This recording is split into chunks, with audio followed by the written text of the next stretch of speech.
You're welcome to the discussion segment of your regular show, the Poly TV show. And this afternoon, I'm being joined in the studio by the Dean of the School of Arts and Design, as well as Printing. I'm talking about Mr. Sheyi Paul Bangbayao. You're welcome. Thank you. Good morning. Good afternoon. Good afternoon. Mr. Bangbayao. We artists, we are not, we don't deal with time as such because the creative world is, is an expanded one. Sometimes you think we are here, but we are in future. Okay, you are not alone, even in the military. Military don't recognize any other time than morning. That is when you see they're greeting their guy, Monza. Okay, let's roll. You are an art connoisseur. I know everything about art is you, and you are art. Of course, you are not a stranger on this seat. The last time I hosted you on this set, you are the dean. You are the dean, was it? No, you are the head of HOD. department, of Arts and Design. And thank God your school has grown. Your department has grown into a school now. Congratulations. We bless God. We bless God. Okay, let's begin this way. I overheard some people saying, our God, the creator, is an artist. How far is that?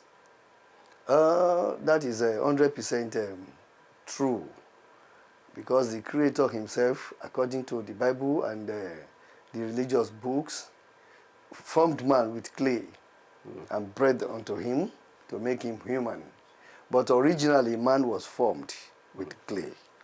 And if you look at creation generally, creation has a lot of artistic elements in it. We human beings, we are artworks of God.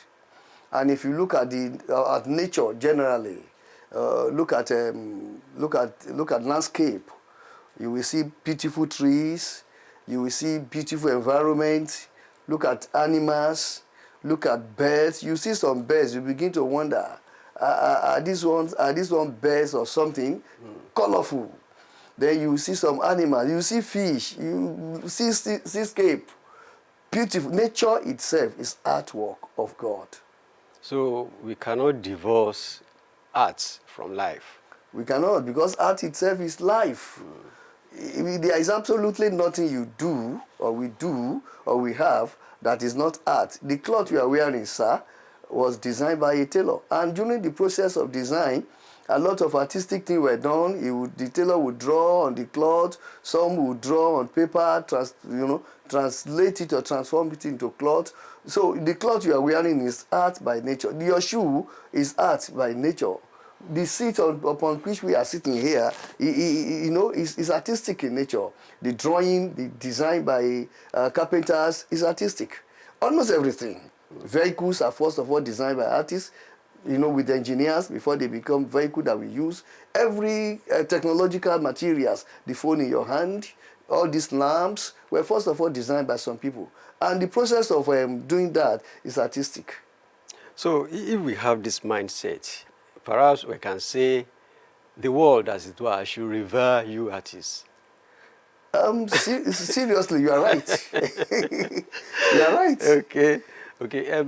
I was reading a book where it was written in that book that the work of art, the work of design, you cannot divorce it from emotions, from inspirations. Where you have the inspiration, the emotions that you have may even affect what you put down, what you design, and what comes out of it. You are right, and that statement is right, because the word art itself is abstract in nature. It's abstract. The original word, art, is actually abstract in nature. Now, why do I say abstract in nature? The conception comes from your mind. And your mind deals with our emotion. So when an artist conceives an idea, nobody sees the idea except him. And it comes right from his mind. And what does he do? He begins to translate it into physical thing, what we see. Art is beyond drawing. It is beyond the visual art. Art generally is divided into basic two. We have the visual art, we have the non-visual art. Visual art is what we do in art and design, generally. Now, the non-visual is the other aspect that has to do with music, theater, drama, poetry, and the likes. Now, if you look at all those things, both the visual and non-visual, if you put them together, the conception comes from the mind of the artist. The unseen world inside the artist, the conception comes. Look at the artists, when the music artists, when they sing, where do they get the idea from? It's from within. Do you understand what I'm saying? So it has to do with emotion. Sometimes you see somebody singing, crying. Some people will hear some music, they will cry. Some will hear some and start laughing and dancing. The same thing with the visual art. That is why an aspect of visual art is actually called therapeutic art. That is the type of art we use in medicine. Okay. Hospitals, clinics that are in trend when it comes to artworks or art world generally, they have a section for therapeutic art where artists use their artworks for healing purposes. Do you understand this? Let's look at it from this way. When you look at the evolution of music, when you look at evolution of arts and what sustained artwork and design, you cannot remove away our cultural background, the folklore, and of course the history of us as Africans. What extent has this folklore, our culture, played to promote arts? Yes, the origin of art is actually from culture and religion. Religion, culture, they play a lot of role in the promotion of art and the sustainability of art. In African society, we cannot divulge our art. Is it divulge or divorce? Divorce. Our art from our religion and our culture. As a matter of fact, our art emerged from our tradition and our culture in Africa.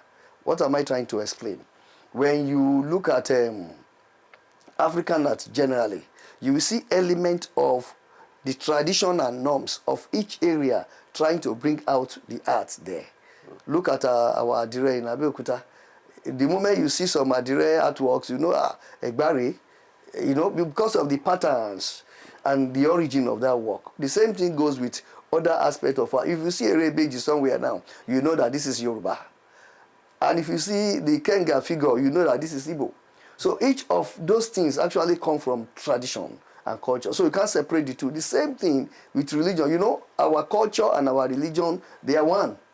In Africa, it is now that we have modernization that things begin to change and begin to take another shape. Okay, you talk about modernization now. Let me ask you, what role has modernization played to promote arts in Africa? Is it negative or is it positive?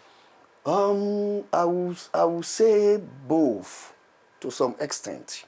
I will explain. Modernization has actually played a lot of positive role in the development of art.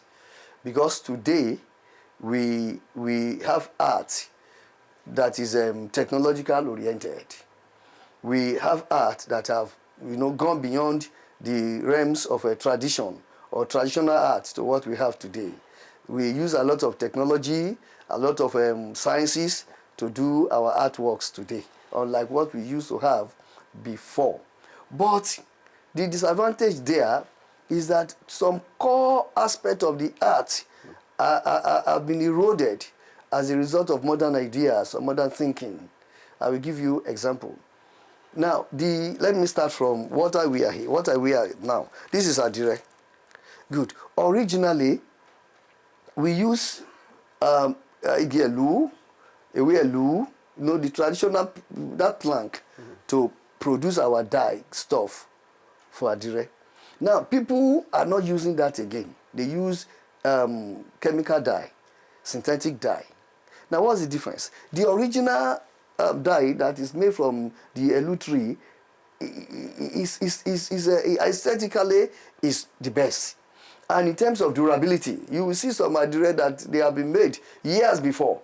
The core traditional Adire, many years back, they are still dark and solid as they used to be. But those things are beginning to go, they are going gradually. Ask somebody in the university now, doing textile. except the school is a very, very, very, strong school that combines tradition and modernization, like our Federal Polytechnic Ilaro here, we take a lot of importance in blending, the what we call it, Modern with tradition. with tradition. So we teach, but in some area you may not see so. Ask some student, they will just be looking at you. Okay, let's now come back home. In the opening, I said, thank God the department has grown into a school now at the FPI, and you are the first dean of that school, the School of Arts and Design and Printing. What does that mean for students and, of course, for the community? First of all, I want to give glory to the Almighty God for this evolution, and I want to actually appreciate the management of the school, particularly the current management under the leadership of our able rector, Dr. Mukaira Kinde, who actually saw it that this department that he met on ground, Arts and Design Department, can be promoted to become a school with all its options being disarticulated into independent departments. And I want to say, may God Almighty continue to sustain the management and continue to give them ideas for innovation. Well, now, under the dispensation, what are we looking at? Now, under this dispensation, we are looking at not Art and Design as a department again. Okay. We can actually say that Art and Design as a department is no more. What we have now is art.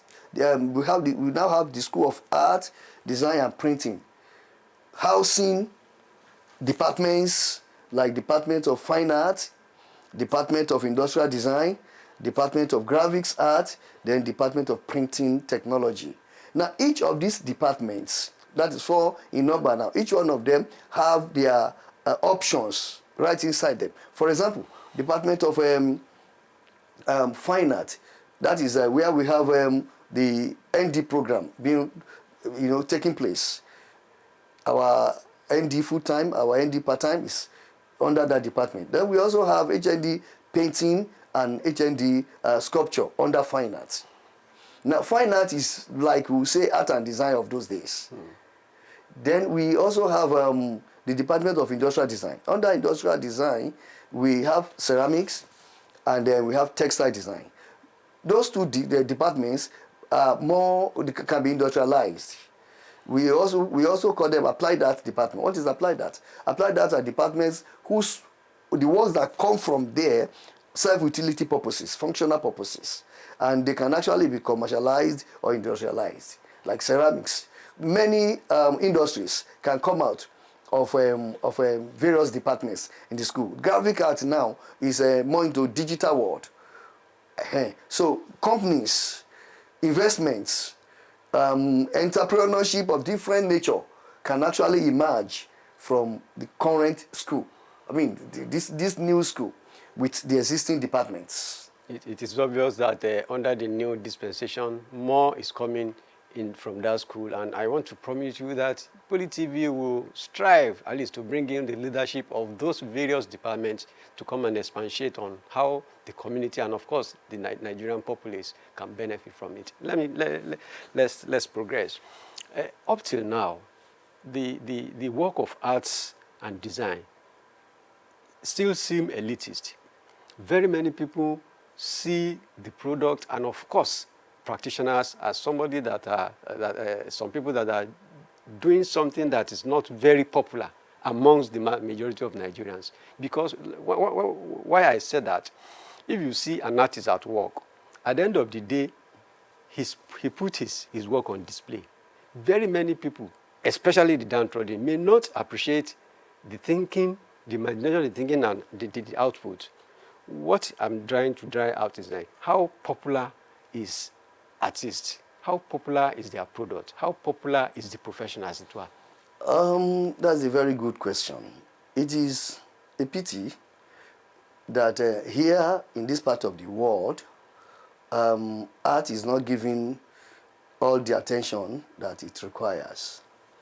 Elsewhere in the world, they recognize artists, they recognize their works. That is why artworks sell at high prices, good prices over there. But you see here, maybe because of our economy and because of our orientation, an artwork that costs like 100,000, 200,000. I'm just using that as a minimal figure because artworks cost millions. Each singular work can cost millions.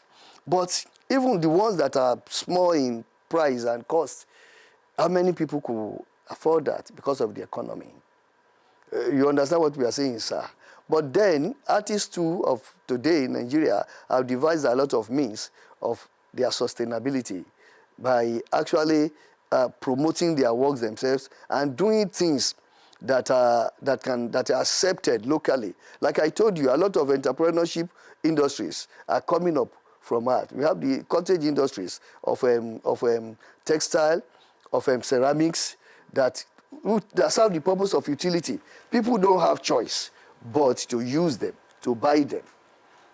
Beyond decoration. Beyond decoration. Beyond decoration, what are other uses we can put the work of art to? That is what I have just said. I said some artworks serve utility purposes. What are utility purposes? Functional purposes. Like we have the textile. Textile art generally serve utility purpose. Either dress you wear, either skirting, and so many things. Okay, let's look at the course content while you are a student of the arts design in FPI.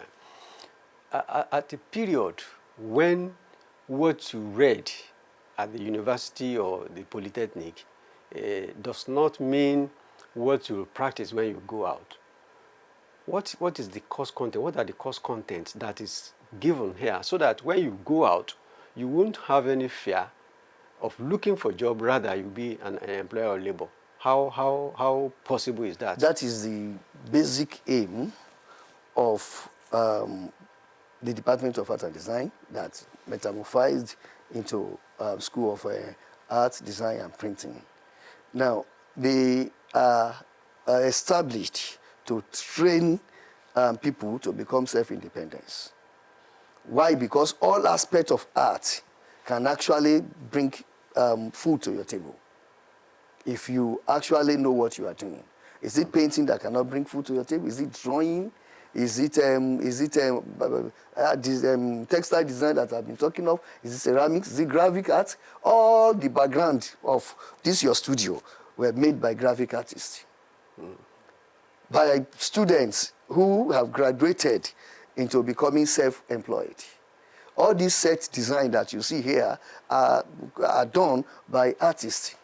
So virtually, there is always a place for the artist in the community. There's always a place. Okay, let me by way of winding down. Who is an artist? How do you become an artist? Is it by coming to school, the formal school, or you on your own because you have the innate skill you can on your own develop without going through university or formal education? Is by the two. Naturally, art is innate ability. You have it in you. But if you go to school, it develops because you will go through training that will enhance your talent. That is why when you see an artist that is not academically trained, you will see the difference between him and somebody who have gone to school. You know, beyond the training you have in school for drawing and painting, there are other things that come into it. But basically, if you have the talent, it will enhance you. Here in Federal Polytechnic Ilaro, what do? We have something that we call waiver. In some schools, or if you don't have art in your own level, you can't enter that school. If you don't have fine art at your own level, or your own level result, you cannot enter. But here we do a waiver. That there are some students who did not do art in their secondary school at all level, but they have interest in art. So the moment you have your English, mathematics, and any 3 other subjects, with your interest in art, we have so many of them among our students. With your interest in art, come. We pick you up. The key word is interest. Interest. Not innate skill. Actually, interest and innate tendency, they are twin. You can't separate them. If you don't have it, you cannot have the interest. Okay. Because an element of art will be in you. Like I said, you don't have to know how to draw. But if you have that element in you, the ability to draw will come in one way or the other. For example, one of our students, the father was a bead maker, traditional bead maker, for bead for kings, bead for crowns, staff, shoes, and things like that. That was his father's job. And he came to do art. You know, do you know that that student is doing very well in the craft area? Unlike drawing and painting, in the craft area, he's doing very, very well. And even right now as a student, he's getting job here and there. He had innate tendency, innate ability, then trained. So the two actually combined to make an artist an artist. So what is the place of motivation? Motivation is what parents, teachers, government, and institutions do. Like what we have here at Federal Polytechnic Ilaro, the management is actually giving a lot of motivation to the student. That is why you see us expanding. You see us growing because we are being motivated and encouraged by the institution. So, you know, what do they use to encourage us? So many things. The environment, the policy of the institution, all those things help. And parents at home, you know, should encourage their students to come into this type of profession where they can use their hand, you call it tishiawo, you know, to live. Okay, I will end this program by answering answering you a very particular question. Okay. It's personal. Okay. I want to know what inspires you to draw. The inspiration is innate. Innate? I find myself drawing from the time I cannot remember. And I find something very interesting when I was in the primary school. One day I went to fetch water somewhere. I carried the water on my hand. I passed by a car. The car was rusty, dust on it. And anything that I see, I will use it as my drawing tool. So I was now drawing on that car. I was drawing beautiful cowboy man, you know, on that car. Not knowing that the man that owns the car was looking at me. He was on the wheel looking at me. The car was parked. As I wanted to pass by his side, he just gave me a knock on the head. Bah! Oh, saw motor me drawing the drawing book where. And somebody now saw the drawing and said, go to the draw, fine, go, cowboy, no draw. The man came out and saw the drawing. I said, Mabinu, mommy, Mabinu. I can't forget that. So it's in it. There's a lesson I want us to learn from what Mr. Bangbaya just said. If you have a kid, you have a child at home, you study that child, see what he or she likes doing at his own pleasure. We don't know. Let him or her develop his innate ability. One day, he may become Mr. Sheyi Paul Bangbayao of FPI. Thank you very much once again for finding time to be here. Bless God. That is our outing today. We'll be back. Thank you.